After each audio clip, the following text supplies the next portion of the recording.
Hi, my name is Kevin O'Donnell, and I'm the inventor of Motobag. As we're going through the airport, we're loaded up with backpacks and all the different gear, and the boys are taking turns as I'm pulling my carry-on, riding on top of it. All of a sudden I got the idea, you know what? Why not motorize these? What a better way to get around. Well, I was going to need some help, and the first person I thought of was my buddy Boyd. We just got back from Daytona 200, we won, and Kevin came with this idea about the Motobag. And I looked at it and I thought, wow, this is a great idea. How can we make this a reality?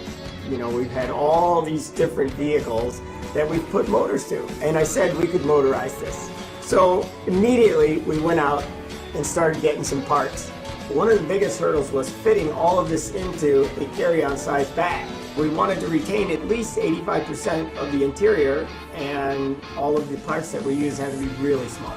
We started with skateboard parts, rollerblade parts, scooter parts, and we thought it's a good start, but we had to make it work properly. We've got CNC machine steering column, telescoping aluminum bars, foot pegs that pop out. We've got a lot of stuff that isn't on anything that's currently on the market.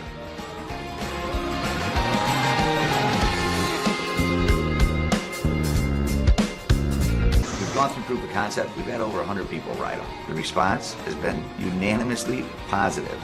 No matter who you put on the bag, as soon as they get their feet on the pegs and hit that throttle, just a smile. Not only is it functional, but it's an awful lot of fun.